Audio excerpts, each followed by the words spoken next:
दोस्तों नमस्कार, जय श्री राम। दोस्तों आज हमारी चर्चा का विषय है नेहा हत्याकांड, जो कि कर्नाटक के हुबली डिस्ट्रिक्ट में कुछ दिन पहले हुआ है। करीब 3-4 दिन हो गए। एक नेहा नामक एक लड़की अपने कॉलेज में पढ़ाई करती थी। वो एमसीए की पढ़ाई करती थी।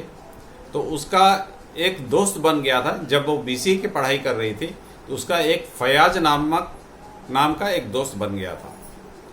तो दोस्त नहीं था, अब चूंकि एक ही क्लास में है तो जान पहचान होती है।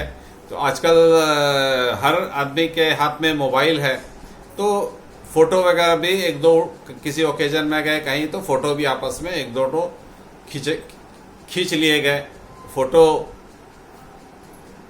रखे रहते हैं, इधर उधर सोशल मीडिया पे घूमते रहते हैं। तो दोस्त नहीं था अब। लेकिन उसके बाद फयाज की पढ़ाई छूट जाती है, नेहा अपनी पढ़ाई कंटिन्यू करते रहती है। लेकिन फयाज एक अपराधी प्रवृत्ति का लड़का, शांतिप्रिय समुदाय से, जो सो कॉल्ड शांतिप्रिय समुदाय से, वो उसका पीछा करना नहीं छोड़ता है। वो कॉलेज से ड्रॉप आउट हो चुका है, लेकिन वो नेहा का पीछा करना नहीं छोड़ता है और नेहा को पटाने की कोशिश करता है। लेकिन नेहा उससे उसके प्यार को मना कर देती है और उसके साथ नहीं रहना चाहती है। उसे स्ट्रेट फॉरवर्ड मना कर देती है कि तुम्हारा हमारा साथ नहीं चल सकता है, तो better get rid of me. लेकिन वो चूंकि शांतिप्रिय समुदाय का है, वो इतनी जल्दी आसानी से कैसे मानने वाला है। वो उससे काफ़ी अपमानित महसूस होता है, वो अपने आप को काफ़ी अपमानित महसूस करता है और उसकी परवरिश भी शायद उसी तरह हुई होगी। तो वो एक दिन कॉलेज कैंपस में चाकू लेके आता है और नेहा के गर्दन पे कई वार करता है और नेहा हॉस्पिटल जाते जाते दम तोड़ देती है। तो इस तरह की घटनाएं, हिंदू लड़की और उसका पीछा करने वाला कोई मुस्लिम लड़का, आज हिंदुस्तान में इस तरह की हत्याएं या इस तरह की रेप की घटनाएं कम से कम 150 तो हर दिन हो रही है। ये सूचना में कोई पुलिस में कोई आदमी मर गया तब जाके पुलिस को खबर मिलती है, कहीं किसी ने पुलिस कोई कंप्लेन आया तब ये चीज़ प्रिंट मीडिया में चाहे जानकारी में आती है लोगों को। लेकिन ऐसे बहुत सी घटनाएं हैं जिसकी जानकारी मीडिया में आती ही नहीं है। तो करीब 100 घटनाएं हिंदुस्तान में हर तरह इस तरह की घटनाएं घट रही है। तो सनातनियों से मेरी जो अपील है कि आप अपने लड़कियों को संभालें, उन पर नज़र रखें कि उनका कोई दोस्त इस तरह जिहादी तो नहीं है।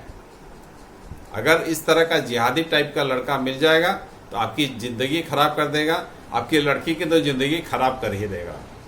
तो आप ज़रा सावधान रहें। जिनकी बच्चियां हैं और जिनके बेटे हैं, लड़के हैं, उनको भी सावधान रहने की ज़रूरत है कि अपने बच्चों को अच्छा संगति में, अपने बच्चे को प्रेरित करें कि हमेशा अच्छी संगति में रहें, इस तरह के संगति से दूर रहें, ताकि इस तरह की घटनाएं से इस तरह की घटनाएं अवॉइड किया जा सके। तो अब देखिए, नेहा के पिता कांग्रेस के कार्यकर्ता हैं, लेकिन फिर भी उनको कर्नाटक की पुलिस पे भरोसा नहीं है। वो इसकी इंक्वायरी सीबीआई से चाहते हैं और चाहते हैं कि केंद्र इस मामले में दखल दे और वो इसको एक लव जिहाद के एंगल से जोड़ते हैं। लेकिन वहाँ की जो कांग्रेस सरकार है वो इसको लव जिहाद नहीं मानती है। वो कहती है कि उन दोनों का लव अफेयर था, इसी में घटना हुई है। लेकिन उसके पिता कहते हैं, जो कि कांग्रेस के कार्यकर्ता हैं, वो कहते हैं कि ये लव जिहाद की घटना है।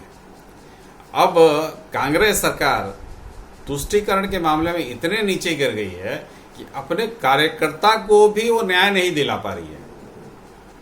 तो सिद्धारमैया इस मामले में अपने जो कार्यकर्ता है उसको भी न्याय नहीं दे पा रहे हैं। तो कांग्रेस की मानसिकता इतनी दूषित हो चुकी है, तो अपने को इस कांग्रेस, ये जो एक दीमक की तरह इस देश को चाटे जा रहा है, ये विचार जो एक दीमक की तरह, तुष्टीकरण वाला विचार एक दीमक की तरह इस देश को चाट रहा है, तो अपने को भी कांग्रेस से दूर रखना है और चार आदमियों को बोलना, कांग्रेस की असलियत बताना है। क्योंकि बहुत से लोग कांग्रेस को ये समझ के वोट आज भी देते हैं कि इन्होंने आज़ादी की लड़ाई में अंग्रेजों के खिलाफ आज़ादी की लड़ाई लड़ी है, लेकिन ऐसा कुछ नहीं है। आज जवाहरलाल नेहरू को एक लाठी नहीं पड़ा, वो उनको नजरबंद रखा जाता था, तो उस समय उनको अखबार मिलता था, वो इंदिरा गांधी को चिट्ठियां लिखा करते थे, वो किताब लिखते थे, ऐशो आराम की जिंदगी रहती थी उनकी, 5 स्टार टाइप की जिंदगी रहती थी, उनके कपड़े बाहर से धुल के आते थे, तो फॉरेन का सिगरेट पीते थे, वो विदेशी सिगरेट पीते थे। तो एक कैदी इस तरह का ऐश वाले वातावरण में रहेगा, तो हम कैसे मान लें कि उन्होंने अंग्रेजों के खिलाफ लड़ाई लड़ी है? हमें तो कोई लक्षण नहीं दिखाई देती कि जवाहरलाल नेहरू ने अंग्रेजों के खिलाफ लड़ाई लड़ी है। बस इसके बनिस्पत उन्होंने अंग्रेजों का दलाल के हिसाब से काम किया है। अगर ये नेहरू और गांधी ये 2 जन नहीं रहते तो हो सकता था आज़ादी हमें 10 साल पहले मिल जाती। हमें 1947 में आज़ादी नहीं मिलती, हमको 1937 या 35 में आज़ादी मिल जाती, लेकिन ये 2 दलाल के कारण हमें आज़ादी मिलने में भी देरी हुई।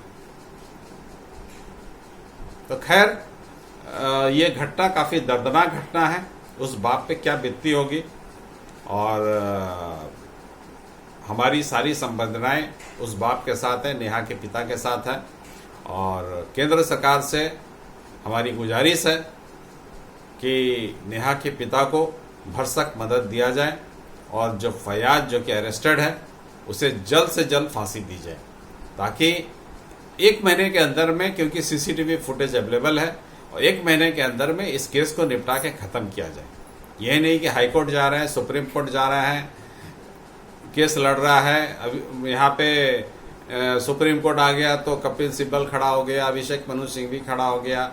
इस तरह नहीं होना चाहिए, इसको 1 महीने के अंदर सलटाया जाए, नहीं तो इसको एनकाउंटर करके ख़त्म कर दिया जाए। इस तरह के लोग समाज में अवांछित हैं, इस तरह के लोगों को भारतीय समाज में इस तरह के लोगों की कोई ज़रूरत नहीं है।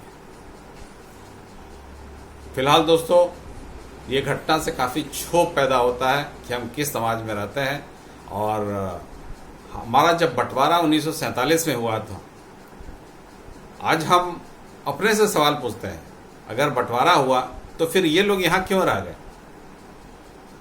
अगर धर्म के नाम पे बंटवारा हुआ था तो 1947 में, तो फिर ये लोग यहाँ क्यों रह गए? और इनको आज सारे अधिकार मिले हुए हैं, ताकि आज भी हमारे छाती पे चढ़ के मूंग तलते हैं।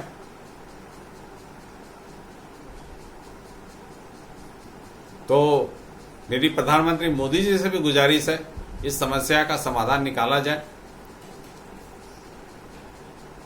और मोदी जी बेटर जानते हैं कि इस समस्या का समाधान कैसे निकाला जाएगा। फिलहाल दोस्तों इतना ही।